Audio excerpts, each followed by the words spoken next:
Hello and welcome to the SC Playbook podcast, proudly brought to you by Pat and George from Mortgage Choice SCW ahead of NRL Round 27. Carnage would not do justice to the teams that have just come out on Team List Tuesday for the final round of the season, where a new overall champion will be crowned, and holy moly is it up for grabs.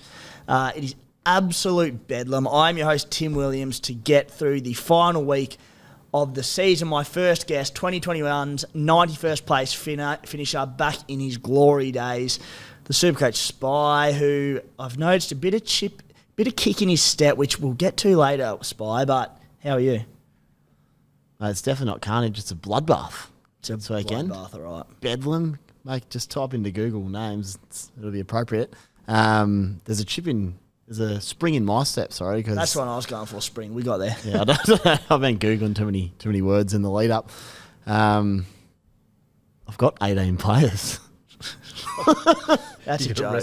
I haven't been able to brag much this year, but I've got 18 players. For anyone whose heart has just stopped listening to that because you've got 9 players, the Spy is a massive exception this week. So I already know people out there with single-digit amount of players this week. So very early assumption is that I reckon around 11 or 12 is going to be the average amount of players. But Spy, holy moly, you're set up well. Yeah, so hopefully a good finish. Obviously, we speak about it a lot, just trying to set up for the run and the last round, but we didn't expect this. That should get you into the top 50k. 70 to 50. I worked my way back from 13k to 8k. So the boys have been gutsy. I'm actually a little bit nervous with your numbers this week. There's a late play from the Spy. I'm pretty close to you. You can tell. I thought I had you last week actually until Sunday Arvo, but yeah, we'll see where we can end up.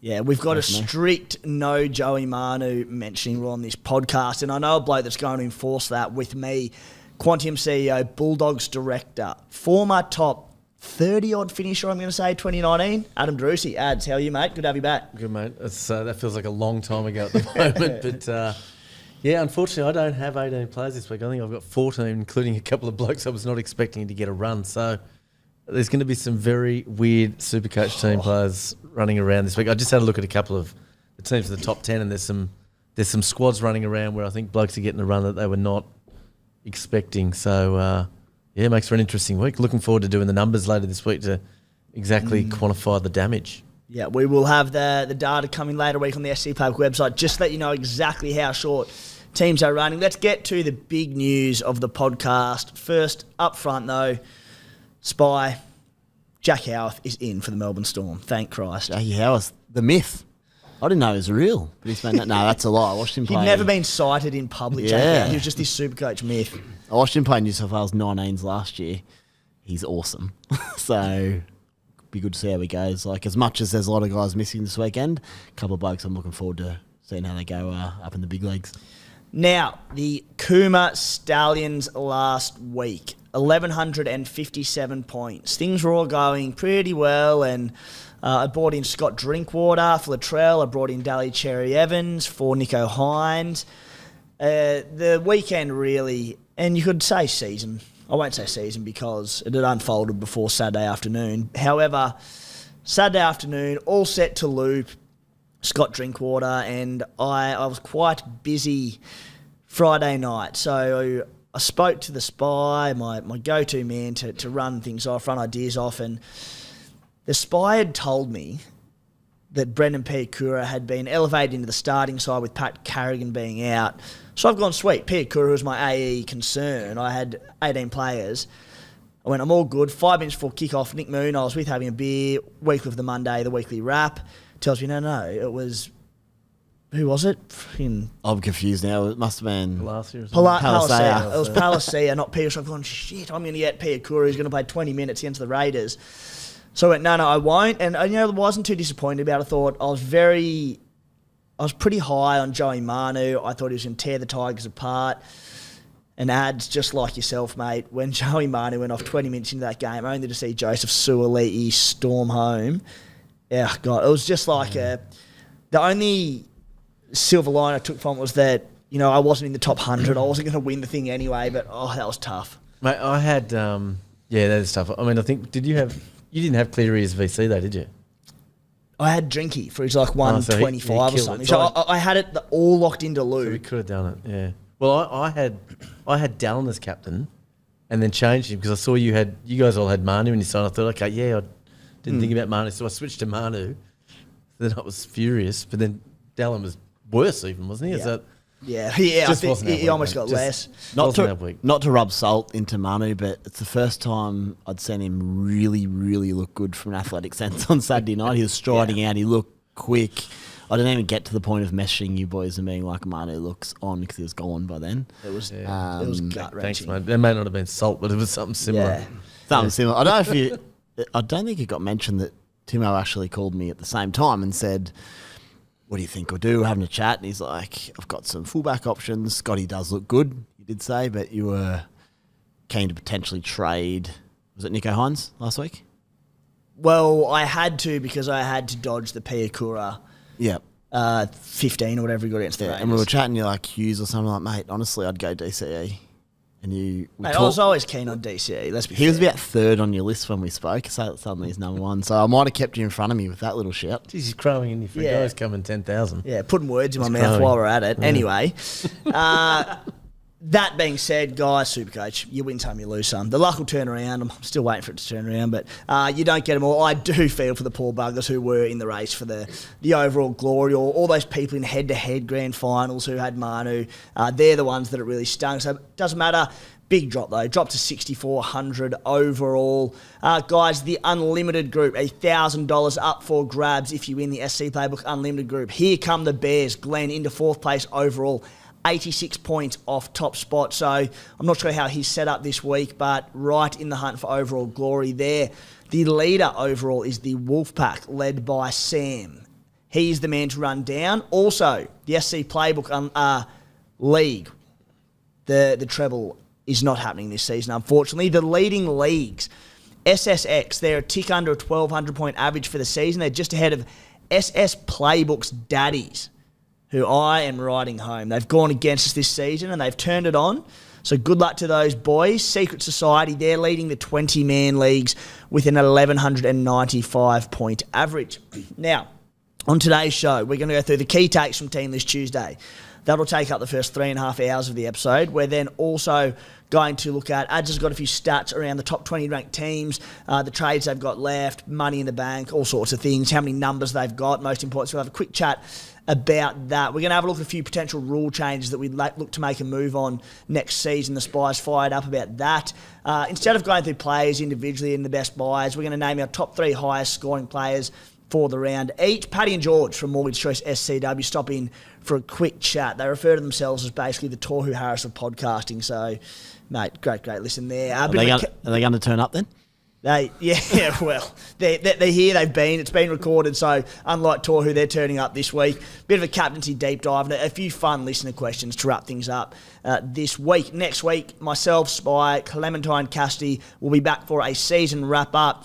What went right for us, what went wrong, what we've learnt this season, and one of my favourite things of the year, the Supercoach 2023 awards season. So we'll drop those. Now, fellas, let's get stuck into the team list.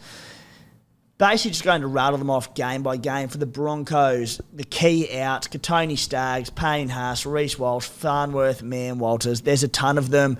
Great news for myself and Brendan Piakura owners. With Capewell out, Piakura does start. A big win for this week. Over at the Melbourne Storm, Munster out, Welch, Grant, Hughes, Asafa Solomona, Meaney. Unbelievable there. Ellie Katoa, one of your boys, Spy, he has been named to play. Jack Howarth has been named on the bench. We mentioned that earlier. Ryan Pappenhausen is at fullback. A bloke we'll chat a little bit more on later. Seagulls versus the Tigers at the Seagulls.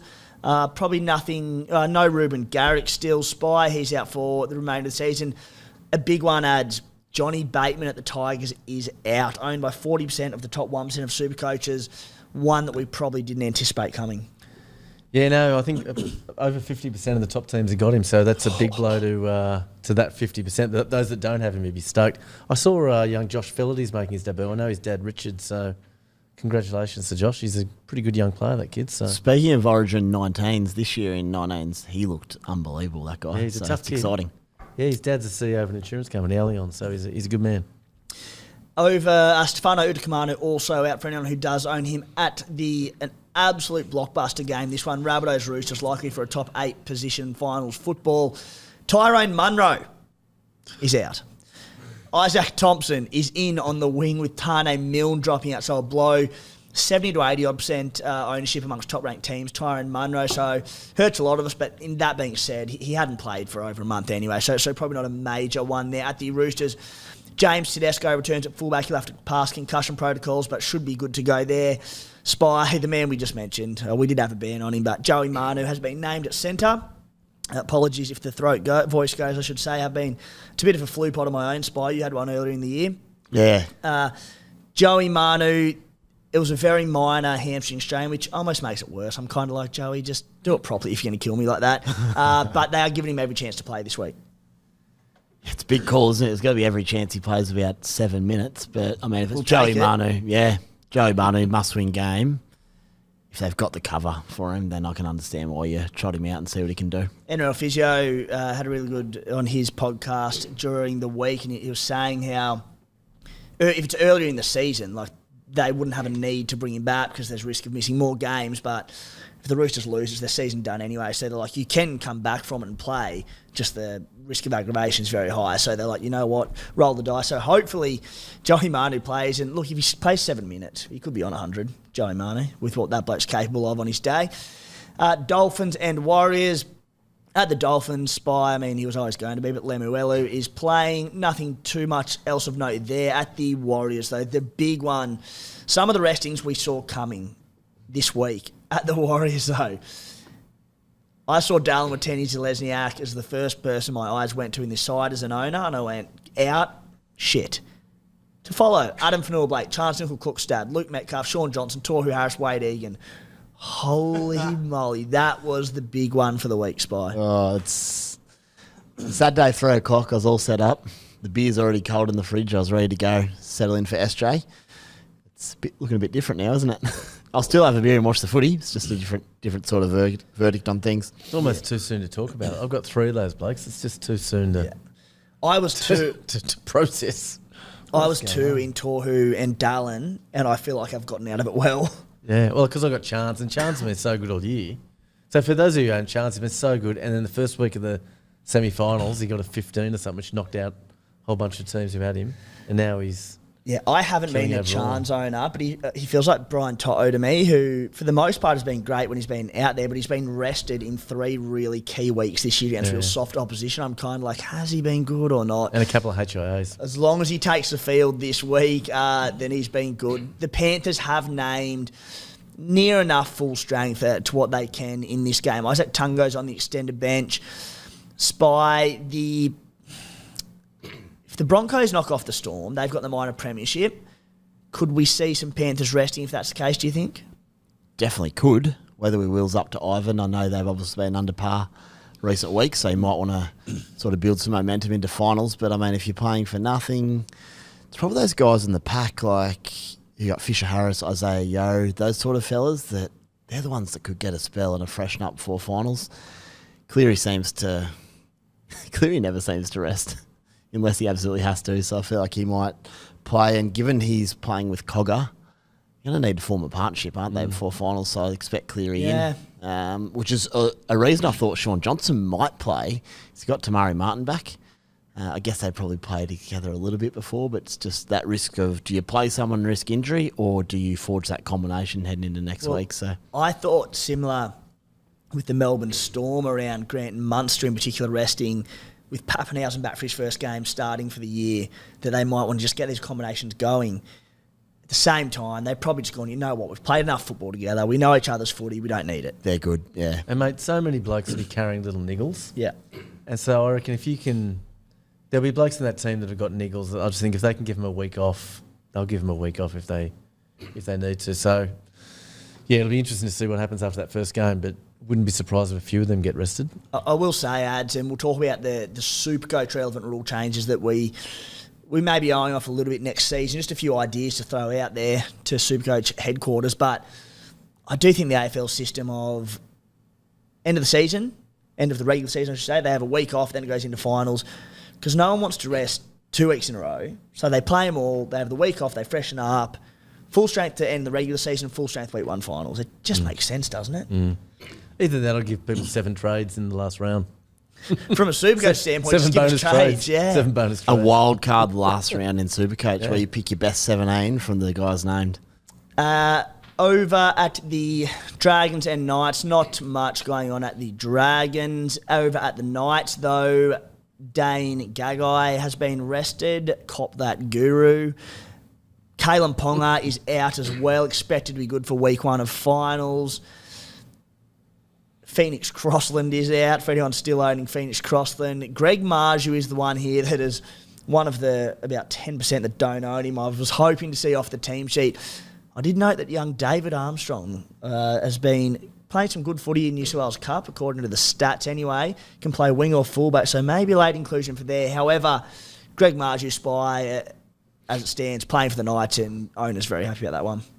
Huge result. But yeah, Knights, they get a home final regardless. Wouldn't shock me to see someone like that pulled out the 24-hour cut or an hour before. Whether it's Marju or others, I'm not sure. But Please be Marju. tell you what, Knights won the Knights. Talk about niggles and stuff, ads. Like, there's no real benefit in playing this game in my eyes. You wouldn't be risking too much, would you? Especially with Ponga out. Like, you just... Jack de Belin does return from suspension for the Dragons. Titans and Bulldogs at the Titans. Nothing too much of note there, I believe. Over at the Doggies. Tavita's played his last game. Tavita's played his last game. And more importantly, Franklin Pelle's played his last game. He has actually. Yeah, New South Wales Cup's out. The Yeah, you're right. stage was set for Franklin Pele, who was in all our teams from round 1, to come in, bag a bit of meat, crank out a 40 or 50 when we need him, and just make amends for the season that was Franklin Pele in Supercoach. Yeah, it wasn't to be, was it? He's off to England too, so good luck to Franklin. But I'll be up there on the Gold Coast. Big game. Adsy it is a big game. Is Blake Wilson captaining your boys as well as my Supercoach side, or just my Supercoach I side? thought he was their best player last week. He got 120 or something. Yeah. Good for Spice Supercoach team. He played great last week. That's He's a good kid. He's got a 6-pack on him too. I only pick fit For the blokes. female listeners. I only pick fit blokes that work hard. It's about a culture. Hey, I'll tell you the other one here that I've just noted. No, Jacob Preston. He had a 2-week suspension. I'm assuming he had some injury. I know he's playing injured all season. Did they just get him straight under He the got knife? some surgery on his shoulder. Yeah, so they sent him in after the suspension. So yeah, Makes sense. And Carraz is out as well. Carraz out, Harrison Edwards out. Far out. Bedlam. Sharkies and Raiders, to wrap it up. The big one here, 2 sides playing for what's likely a home semi. Nico Hines has been named. Spy, he was always going to get named. They've said that they were expecting him to play this week. That was sort of mid last week, or over the weekend, I should say, when he did get rested. Not rested. He had that quad issue. It will be interesting, depending how results pan out. I think they'll be playing for something in this game, but probably plays, you'd think, Nico. But it was a big game for them last week against Newcastle. He wasn't available for that one, so... Yeah, but it's one of those things where they get to Saturday or Sunday and the extra week could really benefit him before the finals. Then I'd suggest he wouldn't play. Now, I'm not saying there is any doubt he might be 100% fit, good to go, but just something to monitor. With most sides, you're not going to be able to do anything about it. So, look, it probably is what it is. You're just sort of praying he plays if you own him. Sharks, I think they can lock in a home final, but otherwise they're set in the top 8, so... All depends how he comes through the week, I guess. But he's been named, which is huge. If he does play, I'd say with that quad injury adds quad concern. Injury is probably a harsh word for it, but every chance Braden Trindle kick goals anyway. Yeah. I mean, again, there's not much we can do, right? Hey, did Jack Whiten play in the centres last week? He did. Okay. Yeah, he was named at fullback, but he was always playing centre. Okay. Gee, he looks good running the ball. Just that run-first mentality. Corey Horsburgh, worth mentioning, fighting a ban for his shoulder charge. Tonight, we'll know. Is it tonight? 3 weeks, 3 or 4, whatever it is. Affects a lot of teams too. I had a look at it. There's nothing in it except that he didn't probably fully wrap the arms. But it's one of those like almost chest charges. So to me, that's traditionally been nothing in rugby league. But as we know, the game is changing. So we're about to find out tonight what is and isn't allowed moving forward. Guys, there is a partnership opportunity with SC Playbook. Got a very exciting idea we're going to run through the NRL finals. I cannot wait for it. I will reveal it on next week's podcast and across our social media channels. The absolute belter. If you had thinking about it being about getting on board with SC Playbook at all in the past or potentially for next season and wanted to sample that, flick us an email if you're interested in learning more about that and the partnership opportunity. Supercoachplaybook@gmail.com. That's Supercoach, full word. You can also just direct message us on any of our socials to find out a little bit more about that one ahead of next week, but we will find out next week. Ads, the first of a few topics for the night is you've got some data around the top 20 teams and their trades. Before we get to that, Spy, you mentioned that you've got 18 on deck this week. How much quality is in that? And are there any players that look like they might be ruled out? Corey Horsburgh would be one, so 17 without Corey if he gets banished. The other one, if I just pull it up, I feel like it's Joey Manu's the other one who, I mean, he's still going to get through training, doesn't he, with that minor hammy, so that potentially gets me down to 16 if they both come out. I'm actually in a position where it's hard for me to loop. So I kind of Stop it. I might need one ruled out. I'm just going to soak in this rare bit of glory in the 2023 season. But you know what? Speaking of being able to potentially jump you, Timo, in a tough year, if I can go past Clementine, Adzi, Timo, and just finish in front, it's going to... Who'd you captain last week? Right. Drinky. If you beat me, it'll be one of the great injustices in Supercoach. Well, you got me history. last week because of the captaincy. You got me, so I'm done. Look at these excuses because of the captaincy. Oh, no, 27 rounds, boys. Fair. Yeah, no, Fair. fair credit. Well played. So, Ads, how are your numbers stacking up this week? I've got 14. That's assuming Horsburgh's out. I'll go the opposite way to Spy. I'm gonna assume he's out. So I've got 14, but that's with Jack Howarth getting a run. That's with Fayalogo, the other bloke on the bench. You've got to be the one and only Fayalogo owner. No, I think there's a few actually. I'll pull up the numbers while I'm sitting here, but 8. 8 of you. so yeah, it's 14, and I'm not proud of the 14 that I'm sending out there. If I'm honest, and that includes Manu. So it's gonna be a tough week. Just quietly. But I can loop. I can before, loop. I can loop a freely. good loop, and then you'll That's look and there's why you it's dickhead. like, no I'm one not to worried loop. about AE. I might loop Shaun Kepi. My last shout out, I've had this I started talking about Kepi in the first podcast just because he had 2 good runs in a trial. And I'm still talking about him because he averaged 65 for me over the buys in the 2 Manly buys, and now he's playing this week. So sometimes you just bring stuff to fruition, don't you? The Stallions, 15 players I've got this week. That's including Joey Manu and Jack Howarth is my only dud in that side. So very happy with my numbers this week. Not quite inspired territory, but as I said, I reckon there'll be the majority of teams running with 10 to 12 out there. Given the exception that we'll have a few more. Ads will have that data later on in the week for us.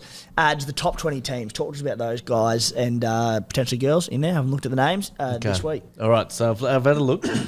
So first of all, let's just start with the top 10. So the top 10, interesting how many players they've each got. So the first team's got 12. So I'll just rattle off the numbers from 1 to 10.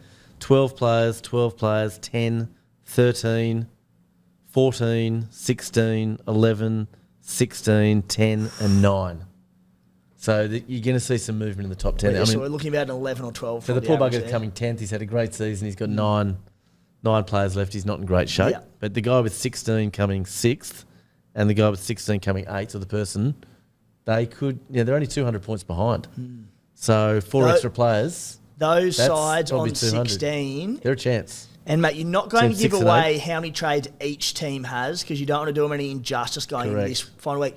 But you can talk to us a little bit about how many trades sides do have left, just not individually. Yeah, that's right. I do have it in front of me, and it does make for interesting reading, but I won't go there. But of the top 20 teams, 13 have no trades left. So only 7 have got trades, and 5 of those are in the top 10. So 5 top 10 teams have trades. 2 of them have got 1 trade, 2 of them have got 2, and 1 team has 3 trades. So assuming they saved their boost if they didn't do a spy and blow them all after round 6, I think. Keep coming at me. I've got 18 people, guys. The team with 3 trades could well win it. Yeah, that's... I won't say which team it is. You don't That's need great. boosts if you're playing like I do. But no, that's massive. Yeah, if you were sitting there with 3 trades this week, it would be a very nice position to be in because you could just bring in the 3 most valuable players, basically, because you've probably got 3 high-value players to trade out. Just have a crack. Bring in a DCE. Very This exciting week, that for sort of them. thing. Very exciting for them. I will say it's it's been a big win. I sit here each and every week and preach on the podcast depth and trying to avoid nuffs and try to get active players and just how important I think it is. Now, last year we didn't see too much of this carnage later on in the season. This season, round 27 and round 26, I know a bunch of good Supercoaches out there that didn't have 17 players last week. If they did, there are a lot that were running some really weak players. It might be been a Piku on the bench. It's not to toot my own horn with it, but I really just keep hammering it home how important it is. And I think the final rounds ads have shown that. Now, you might be sitting there going, oh, well, Tim, why's your team going shit then? Why aren't you sitting top 100? Yeah. You still have to capitalise with the team you've got, and my team hasn't done that, unfortunately. I have a couple in there who have become nuffs, not by choice. I've got Samuel Afinu, who I just thought higher of. He signed elsewhere and basically was off the radar at Manly. Pele was another one, haven't been able to get rid of. My side hasn't been good enough to capitalise throughout the year, but for any of those sides that are sitting top 10 or top 100 or top 1,000 that have their depth and have 17 this week, they've got some huge jumps to come. Yeah, I mean, I think couple of thoughts there. One, like I was saving trades, so I had 2 last week. But then when Latrell and Garrick went down last week, I had to burn my last 2 trades. So I reckon a lot of teams would have been in that same boat last week of using 2 trades on good players that are gone for the year, which is a viable thing. Cause I did the exact unfortunately, same. I brought in Dallin, who got me, less than 20 and is not playing this week. So that's just bad. Like the other thing, I saved 2 as well, but just with all the injuries that occurred, I had to use the 2. The other thing is with those player numbers I mentioned, some of those teams that just say they got 12 players. When you look at some of the teams, they're not 12 blokes you want to be starting. It might be an Isaiah Katoa, where you're looking at, geez, he's been averaging about 10 points off the bench. So some of those teams are very, very scrappy in terms of composition. So you might be looking at 12 might be like 10.5 or something like that. Maybe when I do the numbers, I might put a half a weighting on some of those blokes that I think are off the bench and probably not likely to score high. Howarth being one of them. Yeah, Howarth, definitely. And Logo, those sorts of guys. Katoa off the bench. Probably just cost yourself another 4 hours work with that comment, but people appreciate it, mate. I can do it, man. It's all right. By the way, and hats off to Barry at Quantium for pulling together those trade numbers for me. Good man, Baz. One of the great men, Barry. He lives in Belmore and he's a Storm supporter. How'd that happen? Wow. I got no idea. Yeah. Terrible. It's because he started following rugby league in about 1999, I reckon. Yeah, probably. Now, guys, I mentioned earlier in the show that I sat down with Paddy and George from Mortgage Choice SCW for a quick chat.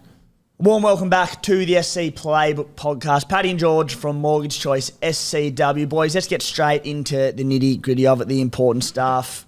Paddy, how's the Supercoach side tracking? Next question, please. To me, mate, I'm done. I'm out. Yeah, I think I finished I'm calling it as a finish around the 46,000. Pretty poor. Great start to the season, and then I tanked hard. When you burn trades by round 11, mate, that tends to happen. Yeah, I know. I should have listened to your potty. I heard there's some good stuff on it. Yeah, marathon, not a sprint. And Georgie, mate, what about your team? Also in a rebuilding phase? It's got to be worse than mine, surely. Rebuilding phase? Rebuilding, mate. This has been a tough season. Always next year, gents. I'll be at Mad Monday with Manly at this rate now. I'm done. I'm sitting next to the Doggies and Tigers in rebuilding phases, but 2024, see the light.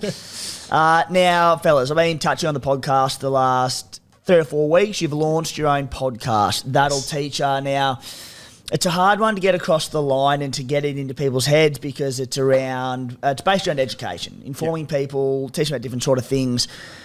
Tell us a bit more about the podcast. And I've listened to it. It's humorous. I've learnt plenty from it.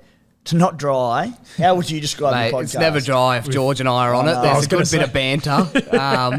But you're right. Education's always hard to sell. It's not as sexy as this podcast, mate. Very few podcasts are, mate. That's true. That's true. So look, in Supercoach terms, it's your Tohu Harris of podcasts, mate. It's reliable.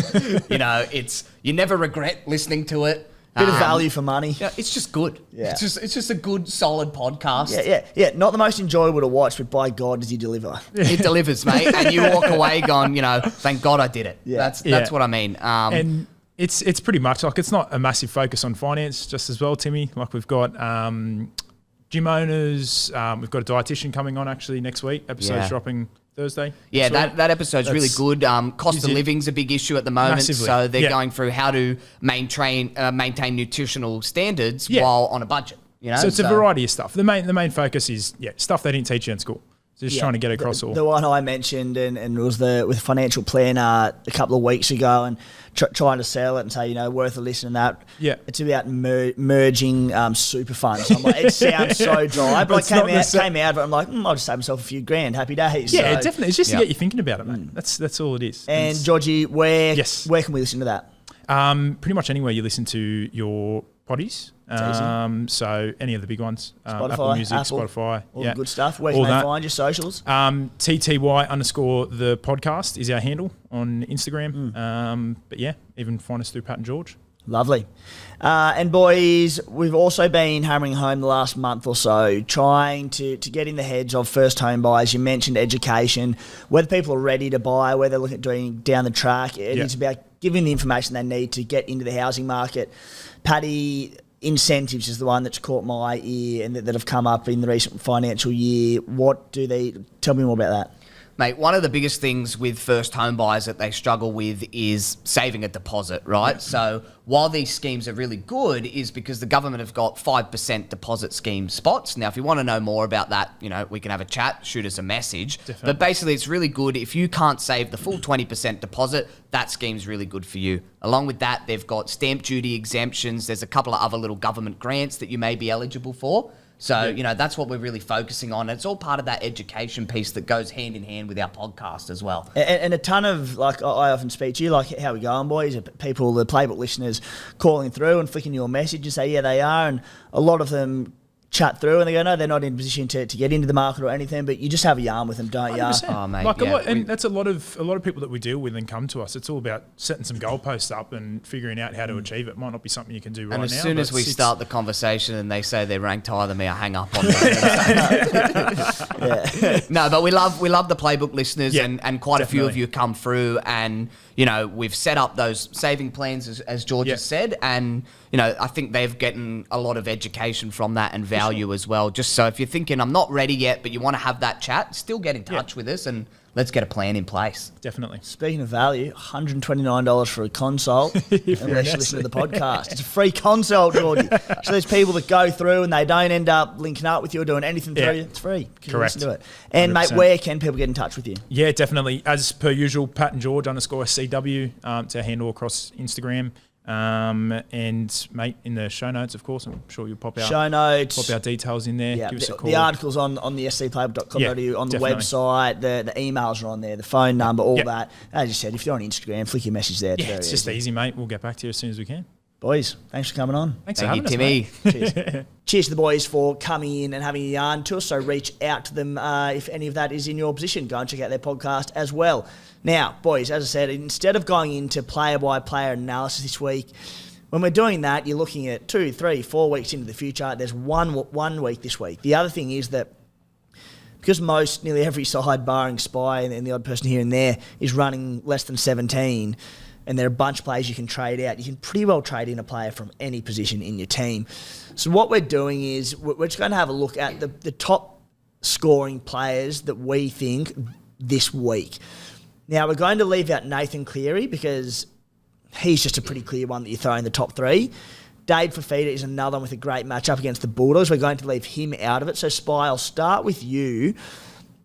Who are your top 3? You might even have a few more, I think, scoring players this week for people that do have trades up their sleeve. Yeah, I don't tend to listen to your instructions. They're more of a guide. So I'm not going to leave Tino out as well. I think if you can get Tino, he's an obvious gun on a Sunday arvo. So if you've got him or you can get him, I think that goes without saying. Yep.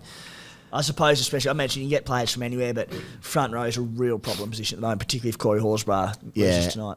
Something like an SJ to Hines, if you can do it. It's got to be a good play. Like, sure, Hines might carry a niggle. Sure, he might kick. I remember last time that was a concern. He scored 195 or something. So Hines is Hines in an afternoon game. Okay, where would you have Nico Hines with those concerns? Where would you have him on your list? Would he be in your top 3 this week? I think he would be. I think he'd nearly be one just based on the upside, to be honest. But you know who's really close to him? And it's sort of hard to order, but same as last week, it's Koula and DCE for Manly. They're back at home, final game, playing good footy. Tigers again. We just don't know what the Tigers are going to throw up. Week to week, minute to minute, they're a little bit like this. So I've got DCE ahead of Nicho Hines this week. I think he has a far better matchup. There's no injury concern. He's goal kicking. Ads didn't play a great doggy side last week. Like all season, he's been superb. There's not much in it. What I would say, this is the split, is DCE's plays Friday night, and you know he's playing. You don't be waiting on Hines and say, I didn't get DCE, sorry, and Hines isn't playing. That would suck. So and DCE also, for that fact. While the Raiders haven't been, great of late, they're playing for potentially, and we'll know when games pan out this week. I believe is that if the Cowboys get done by the Panthers, I think we're safe in the 8. But the Raiders are playing for potentially a top 8 spot, if not that, like a home semi. So there's a lot on the line for us. Home semi's a big one, isn't it? And potentially avoid. I think if they lose, they might even get Newcastle at Marathon Stadium. So you don't want to be playing them up there at the moment. They're on fire. So lots to play for Canberra. I'll throw 2 more in, and just including Koula with DCE because he's a weapon. And a big fan of him since he came into the game. And you've got, where does Koula sit next to DC though? Who have you got first? Let's say these last 2, then I'll give him a final rank. Okay. Ryan Pappenhausen, baby. He's back. You know I'm putting him in. I have to put him in. You're always putting him in, weren't It's a gamble, but he'll be goal kicking. It's an understrength Brisbane. Bugger it. Pappy's my 1. He's at 1. And then the other Smokey, and I don't know where I'd put him because I haven't seen him for a while, but Lockie Miller for Newcastle. Goal kicking fullback for Saints. Still a pretty strong side tonight. They've rested a few, but... Yeah. How would I rank them if I was at the business end up top there? I would want... You know what? If I'm sitting... I'd probably go Pappy regardless. He's going to be super low owned, upside. And look, you're not going to try consolidate 200th spot, are you? You're going to have a crack at like top 50, so have a swing. No concern for the amount that Melbourne are missing. I know Brisbane are, but there's just going to be no combinations there. It's his first 80-minute game back in the NRL. Definitely concerns, but I think against basically reserve-grade Brisbane, it gets nullified a lot. I think it's just a bit of a hit. He's playing with a reserve-grade Melbourne, though. Yeah. He's in a reserve-grade game. That's what you want, isn't it? Fair enough. Happy in the Reggies. Fair. But yeah, who would I take? Probably Pappy, Hines, then DCE. Pappy number 1.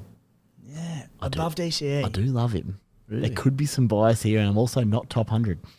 So it's easy for me to say. But I just know what Pappy can do. The other concern is how good's he actually going after the knee. So, look, if you're looking to consolidate, it's not Pappy. But if you're looking just to have a swing, see what happens, and see if you can just go skyrocketing, it'll be fun. You can VC Pappy Thursday night. He could score 150. You don't know. Yeah. Yep. It's a free swing. Ads, who do you like this week, mate? Well, the problem is I think Spy just said about 15 players. I know. I told him to list 3 plays, and within and 1 said second... you can't say clearing for feeder, so that leaves me down. I actually said 5 because I said the 4 up top we weren't going to say. Within 3 seconds, he knocked off the two top of mine. Look, I can't remember the rules, but I was more thinking of this, that a lot of teams are missing a front rower and a 5'8", because a lot of teams are going to have Ponga and Munster at 5'8". The tough thing there is Cody Walker's probably the most obvious gun player at 5'8", but he's playing the Roosters. So do you want Cody Walker? Don't know. I would have thought Tino is one guy. Yeah. So Tino, a lot of players are missing a prop. Tino is just a premium prop. I hate to say it. He's playing the Bulldogs. There's a chance for a try. So I would think Tino, DCE, mate, he's just such a good player. Goal kicking. So Tino and DCE would be my 2. I'll take one of Spies for my 3rd. Yeah. Just to even it out a bit. The other thing about DCE is just he's such a competitor. Like, there's no... This game's bigger than this one, or this one's less than this one. He'll get up for it regardless, and he'll try to the final minute. We saw that against the Doggies on the weekend. He was pretty close to another 40 or 50 on Sunday, wasn't he? He scored 1 try that was pulled back. Could have been very big. So goal kicking, playing the Tigers last round at Brookie as well. Yeah. Worth noting, and it's not a huge one. There's 2 things here. He's on the Isaiah Papali'i edge, who's probably a reasonably good defender. But outside of Papali'i is the Tigers' left edge. Their wing concedes a lot of tries. So he might be feeding down that short side or the open side. Jason Saab, that sort of thing. So it's interesting. Honestly, I'm still at the point of the year with the Tigers where you just don't quite know what they're going to throw up still. You know what, though? Their edges throw up trash in defence every week. Even last week, I was like, They got a new centre, Felity. Yeah. So does that change things? We just don't know. Yeah. So, but even then, as good as a defender as he may or may not be, there's new combinations defensively. It's hard yards. Yeah, for sure. I have gone with Koula the Cherry Evans at number 1. Tolotau Koula, who, again, I just think, man, he'll do a job on the Tigers, and he just looked exceptional last week. And a little bit of a smoky one there, AJ Brimson, who the concern with AJ is just his body holding up. Can and will do a hammy, but Brimo always gets mentioned at the back end of the season, Brimo, as we look to make a few moves, but I think he's a decent trade in for that Doggies matchup too on the Gold Coast. I missed that one. 100% Brimo. Injury concerns, of course, but right, where do you want to wedge him on your list? Where do I wedge him? Around the 3-4 mark out of my 12. But I captained him around the last round last year for 100. So yeah. Did you? Yeah, little fact there for you. Spy a few potential rule changes for 2024. Now, won't spend ages on them. I've listed a couple as well, but you will have an article coming out in the morning with more in-depth ideas and all these, and we'll be really keen to hear the listeners' thoughts. You can comment on the story on the SC Playbook website, so let us know your ideas there. Maybe we can have a chat about them next week if any good ones pop up. And I will start by saying none of this is a knock on the way Supercoaches run. I've mentioned time and time again, I think they get 99% of things right, but you know, there's always room for rule changes to change with the game and adapt.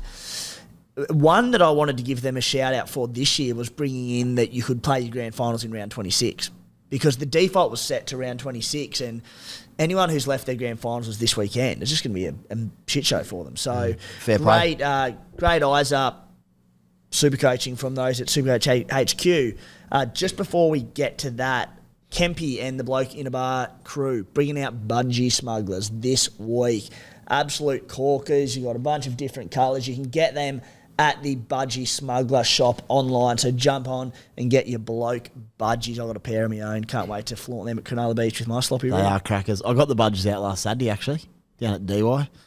I think I was the only one swimming, but Jesus it's good. Christ, that'd be a sight. Spite, a few rule changes for next year, mate. All right, yeah. So as you mentioned, the article's coming out. I've dived into reasoning around it more than anything, and I do note that I think Supercoach scoring is awesome. I really like it.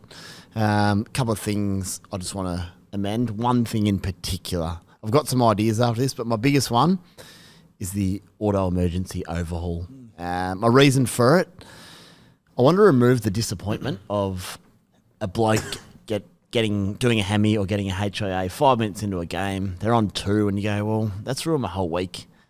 It makes your weekend disappointing. It takes away the excitement of the game, and there's no skill involved whatsoever. My other logic is, right, an NRL coach say Cleary gets injured in the 12th minute. They don't play with 12 people.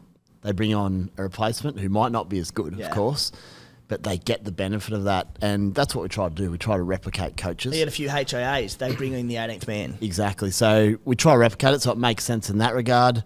The other thing is, right, squad depth. We talk about squad depth a lot. You can get to a Sunday game, right, and you wake up Sunday morning, you have a quick look at who you've got, and you might have 4 players in the other. If any of them don't play, you then say, who can I bring in? It might be no one because they've already played on the weekend. Flip it to a different scenario where you might have 4 bench players, non-players playing the last game, and you go, sweet, if anyone's ruled out, I get to bring them in. So the timing of when a game is played should not dictate how your bench looks at the end of the weekend. I just think that's fair over. So how do we get around that? Simple overhaul, basically the same as many other fantasy sports. I know Fantasy Premier League's massive. They do this, but an 18th and 19th and 20th man, you just pre-select them, start of the round, they come in as required. So I'll get to the HIA in a minute, but what it does guarantee means for casual players, we're not all into it as much as we are. You don't have to sit there checking sides all weekend. You set your lineup. You might not check it for ages, and then you come back Monday and go, oh, this guy got ruled out. Oh, sweet, my 18th man came in, he did well, or he didn't do well, or he got 35. Sweet, take 35. Keeps players active, keeps them interested. It's so easy, Spidey, to get lost in because, you know, we do chat about it every week and we're so obsessed with it, but the vast majority out there are not as big a diehards as we are. Like the diehard Supercoach might be 10% of all players. So you said for those people who don't check it religiously like we do, you want to keep people involved and keep them going. Yeah, so scratch. Like the example I do AFL Supercoach, but I would never check teams because it's not my passion as such, but I don't have time for that. So you get to set an AE on your bench for each position. Same as Supercoach BBL. You select your AE in each position. So rather than, let's say you've got 4 CT dubs playing, one of them gets ruled out, you don't get the lowest player in your entire bench. It might be Sonny Luke 7. You'll have 3 CT dubs, and you can pick one of them CT dubs to be your AE. Yeah. Instead, it rewards depth. Just rewards. And for me, the easiest way to do it, rather than positions, because there's so many different positions in rugby league, just pick your 3 and they just come in. Pretty simple. People sometimes might come up with loopholes, like it might be, what if someone's actually hooked in the 14th minute? Like, you know what? Good luck to you. In the rare occasion that happens, you got lucky, but it's pretty rare one of your good Supercoach players is going to get hooked at 12 minutes into a game. If a player gets hooked within 20 minutes, like you could count the amount of times that's happened with one hand. So for me, it'd probably be anyone, just make it open. If it's in the first half of the game, they come off, you either get their score, say Cleary scored 88 in 12 minutes, or you get the replacement, the higher of the two, or you get to pick it, whatever. I don't hate like maybe 25 minutes, even 30 minutes. Yeah, like if you played a full half, that's where like players might only play 30 minutes, or they might, a forward in particular might get benched and only play 30. So I'd be happy to keep it, sub maybe 25. 25, 30, whatever it may be. And look, this is open to chat. Perfect, this is just what I've come up with, but that's the concept. It'll work. It keeps players active. I think it's a win for everyone. We just want to enjoy the game, don't we, as well? If you have a HIA, it just ruins your weekend. You're like, bugger, I'm not going to go well this week. This sucks. Yeah. So, and then even if someone comes in and gets 35, you go, I'll take 35. Got me something. Would that work for captain as well? Did you get your vice captain score or something? Haven't thought that far into it, to be honest. We're still recovering from Joey Manu. Yeah, as Joey Manu, 23-minute captain is on the weekend. No, well, you would. Yeah. You would. Because he would. I'm very supportive. I think it's a great idea. Yeah. Well, he'd become a non-player. His 16 would drop out. Can we retrospectively make this have happened last weekend? My other one, I'll jump ahead quickly, is just on try assists. I've watched a lot this year with being a massive SJ fan and watching him, just that inside man. Cody does it a lot, and they create space for the sweeping fullback or centre, whatever it may be, and they get 4 points for it. I think that's hard. So I'd keep it as is. Sweeper still gets it. Man who does the work still gets it. But if you create an overlap from the inside, you either get try assist as well, dual try assist. They do it for kicks, so they also get 20, or you give them 12 if you don't give them 20, just 12 for the try assist and not the line break. But so maybe just increase the points for contribution. Honestly, but then contributions also get done for the bloke 3 passes in who does nothing. I'm talking about the bloke that goes to the line, squares up, gets whacked, and puts the fullback on a 3-on-1. Sweeps, always gets it. Yep. So for me, and I've added some videos to the article to make it really clear of what I'm talking about. Just some reward for those guys. And it also takes away that contention of like, oh, he put him in space. Why didn't he get this? Just give it to them both. Yeah. Surely you reward. If I was playing halfback in the NRL and I was getting no try assists for that stuff, I'd be filthy. So that's that one. Check out the videos. Let us know your thoughts. I'll quickly run through a couple others. 1-on-1 strip, 5 points, same as the intercept. Yep. Line break assists and line breaks up to 10 and 12 respectively. I think they don't get enough justice. That's just a little one I've done. Just a little 2-point increase. Field goals doubled. So 5 and 10 become 10 and 20. You could hit a 40-metre field goal to win the game, 41 metres, and you get 10 points for it. And a bloke who sweeps and passes like that gets 20. I'm like, give it some reward. Fair. Hit a field goal, get some points. How many has there been this year? One? Not many. And if you hit a lot of the field goals are match winners, give them 10 points, not 5. Come on. Something around running meters and or... Yeah, like Harry Grant throws a pass to a Nelson Solomon who crashes over and can get a try assist line. It's 20 points. It's 20. And then some bloke nails a match-winning field goal and gets 5 points for it. Yeah, or 10 from 40. So for me, something around forwards, bit of recognition, maybe forward meters, some bonus points over a certain amount. Because then imagine like watching your forwards going hard and you're like, just got over like 180 or 200 meters, 10 bonus points, whatever it may be. That'd be awesome. And it'd also stop like Tino... Front rows in particular, we're going about so often how it's such a boring position, a hard place to make up ground. someone like Payne Hastina who run for 240 metres plus whatever, maybe at 200 metres they get an extra 10 bonus points, just gives them a bit better ceiling like that. Yeah, it'd be good, and I haven't thought around the exact numbers of what they score, but I'd love that. Tackle count for sure, like 40 plus tackles, 5 points, 50 plus 10 points, something like that. Reward the workworkhorse. Imagine how closely you'd be watching tackle counts as well. That'd be cool. Jake Jaboyevich, step on down. Love Cameron it. McInnes to get 1,000. Wouldn't you ever? Suddenly triggers like a bonus feature. It's capped. in It's capped at Supercoach. 50. It's capped at 50. You can just get 10 extra. And my final one, 2 extra points for a sideline conversion. Wouldn't every time they score in the corner, your bloke steps up. You're like, nail it, just adds to me. And like again, it's just rewarding a good play. Outside the line from the Just the dotted line, 5 metres in to Bang. the sideline. If it's there, 2 points, take it. That's what I got, boys. I like it, Spider. Not too much hit back here. Cut little ones from me. I've spoken about before. I really think there needs to be price rises after one game, particularly from the start of the season, where you reward people. You take a gamble on some bloke no one's heard of. He comes out and kills it. Love it. And then everyone else jumps on board. There's no price difference. Like your reward for doing that is like There has to be you get more a few reward. extra points. Absolutely. I hate that. I wish they would do price rise after one game. And another one that I'm not entirely convinced on, but I love captains in Supercoach. I know a lot of people out there want them scrapped because they're too influential. Yep. I love the fun of picking captains and the influence it can have. Maybe not double, maybe 1.5. 1.5, I don't mind, and it takes away the dismay of, again, Joey Manu. Yeah. I say this after having Joey Manu on the weekend. The other thing I'd add in with those injured players who play less than X amount of minutes, say it's 30 minutes or whatever, the prices don't change because it fluctuates a bloke from like 700k as an owner down to like 450 2 weeks later and just throws it as a loop. So I'd just pause the price change for any of those instances. You get double whammy, don't you? Yeah, so it's basically you get hurt early, Cleary goes off with that hemi, is as if he never played. That's what I would do. Yeah. Adds anything to add on all that? Your thoughts?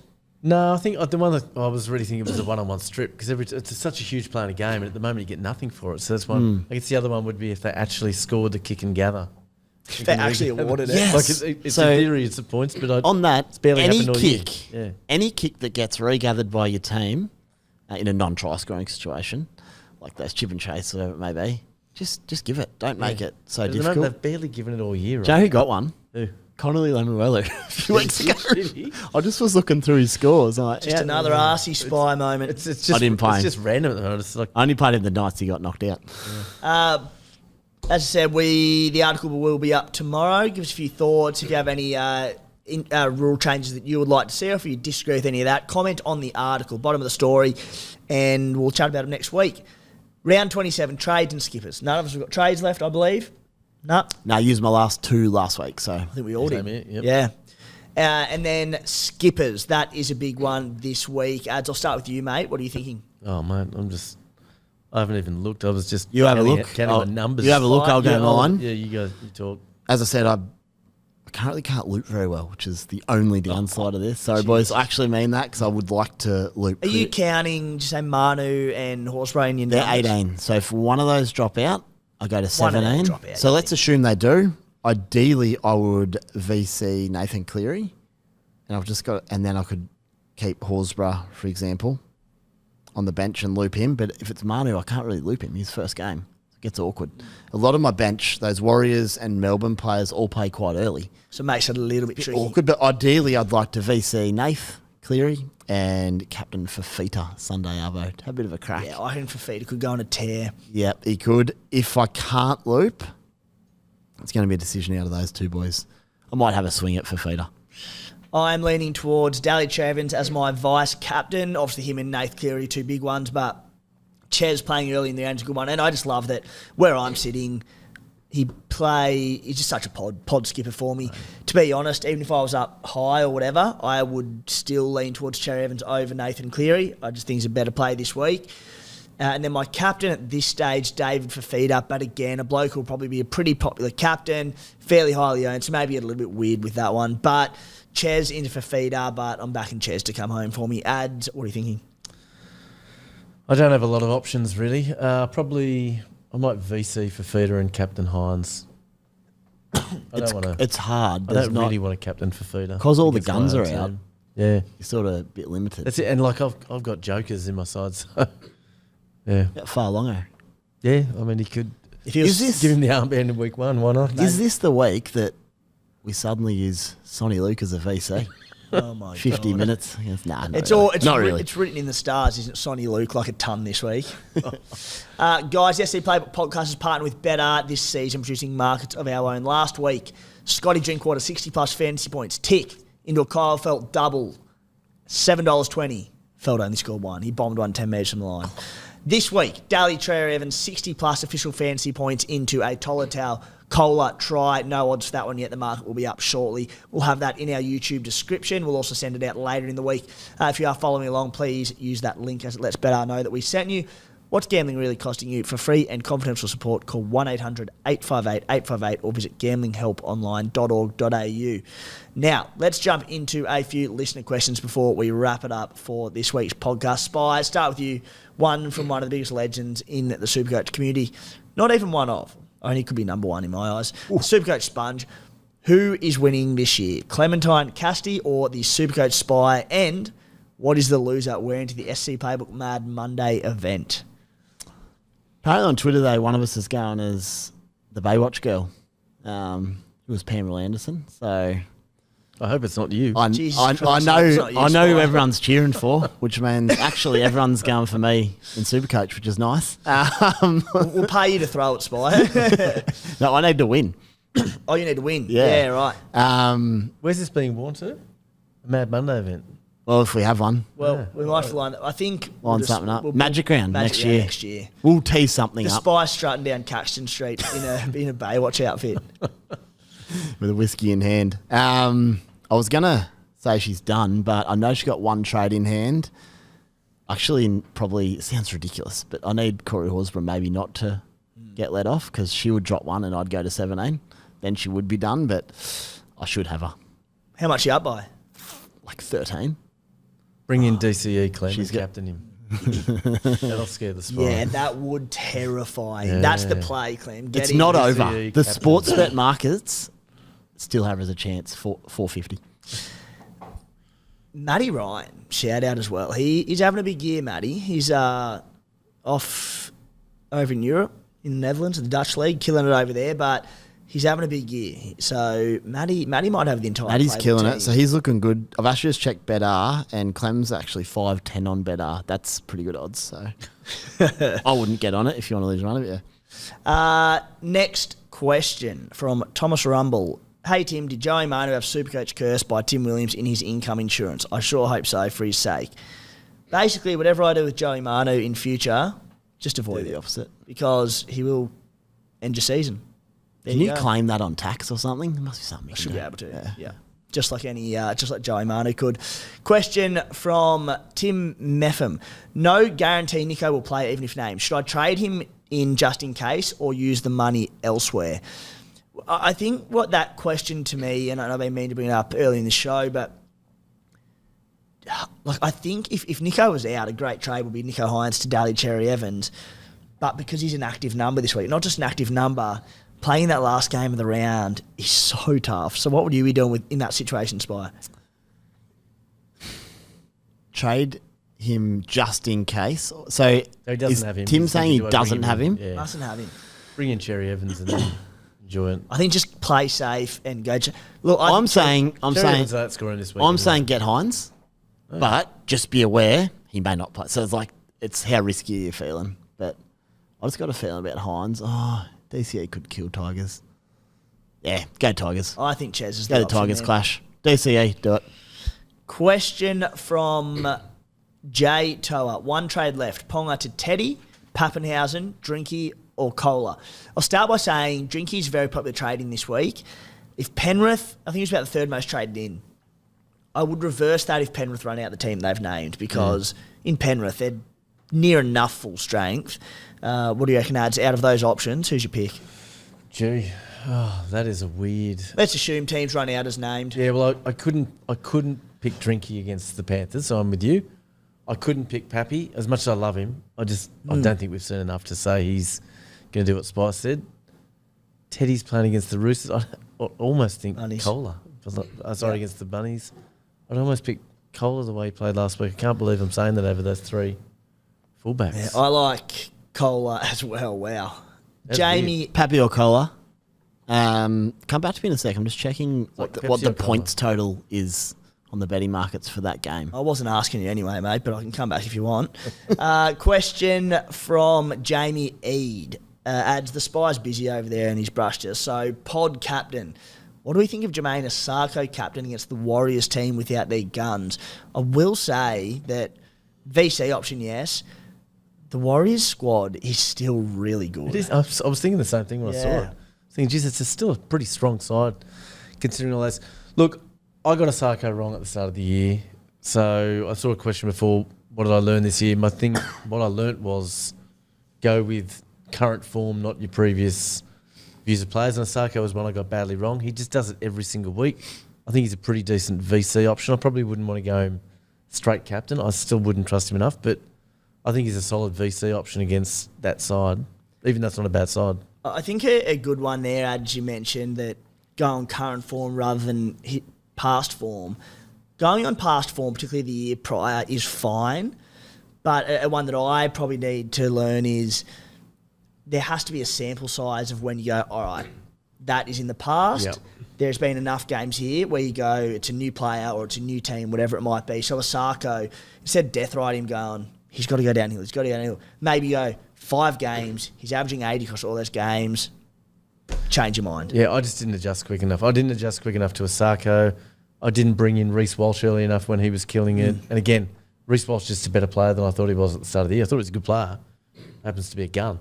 So there's a few little examples of that. Even Buller, when he came in, probably didn't trust it quickly enough. So that's the thing I'm going to try and adjust for next year. But that's next year. Yeah, I'd love to do next week on the pod maybe a little lessons learnt. Cause I'm going to it's one of my favourite parts of the season, going through the lessons we've learned, because you learn a lot every season. It would talk about actually randomly. Save for next week, Spy, if this is a lesson learnt. That's not. Okay, carry on. I was on maternity leave with the new baby for a few weeks, so I bought the book of the guy that won Fantasy Premier League last year. It's like an hour and a half read. It costs like $5, and it was super interesting. It's just his philosophies around how he did it. Like, it's 6 million people, and I think he came 214th the year before. I'm like, okay, this guy knows what he's doing. There's some good stuff around that. And one thing he talked about was just obviously predicting the trends before others, when sides are going to come good and fall, and that will lead into next week. But this year's been so unpredictable. I still don't know what's going to happen. It's great. The Knights is a good example of that. And again, to a degree, you're taking a bit of an oracle, but Brett Papworth last week, it was brilliant. And he was saying he sort of wasn't that keen on the bunnies. And so when everyone loaded up on him, he didn't have many of them. He also liked what he saw from the Knights, so he got on a lot of their players quite early. Like, I think he got Ponga at like 480k or something, and Marju quite cheap as well. So, way easier said than done. It's a real hindsight thing, but if you can get on the and run, it comes into backing yourself as well, and we will get to it next week. But Warriors, I said, like round 12, I loved Allen. I didn't have Shaun. I liked Chans, and I ended up with basically Shaun 6 weeks later, and that's all. Yeah. So, guys, one more from Maury. No, from the Scarfy. What would your final meal be if you're on death row? I'll start us off. Crumbed lamb cutlets, potato bake, bit of cauliflower and cheese sauce. Greens not required. Ads? Die-in sauce. I couldn't even eat that because I don't like cauliflower. Cauliflower not necessary, but not required. Good stuff. I would say half chicken and chips because that's what I have.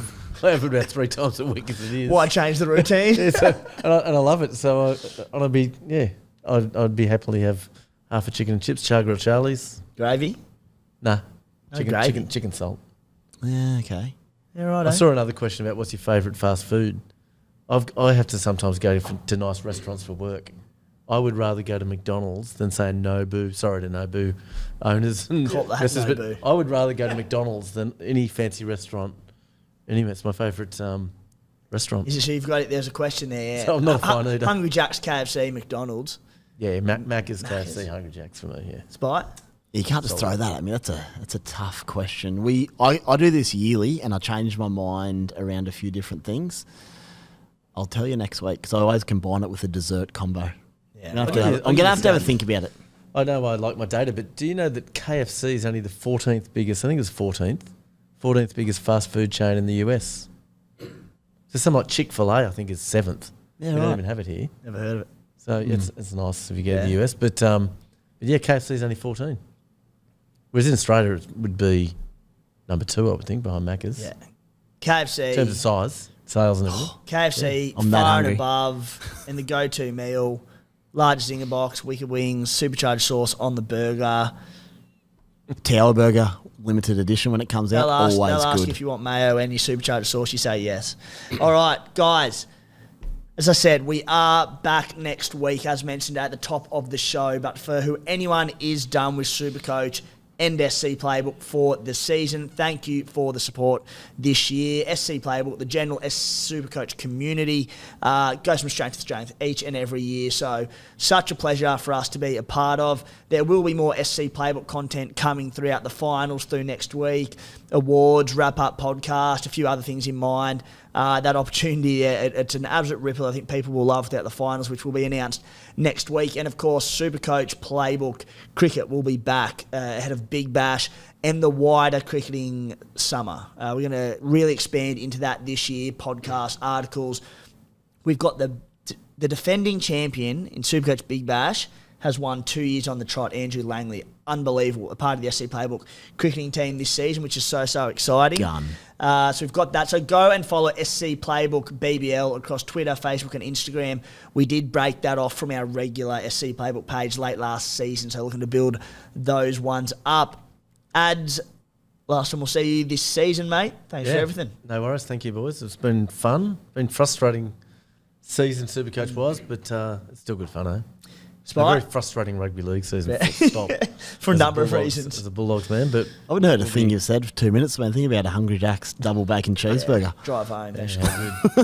yeah, Spy, we'll see you next week, mate. Cheers, boys. Yep, I'll be sweet for next week, so it should be good fun. Adsy, thanks for the year, mate, and mate, we're going to come out firing next year. Can't wait. absolutely.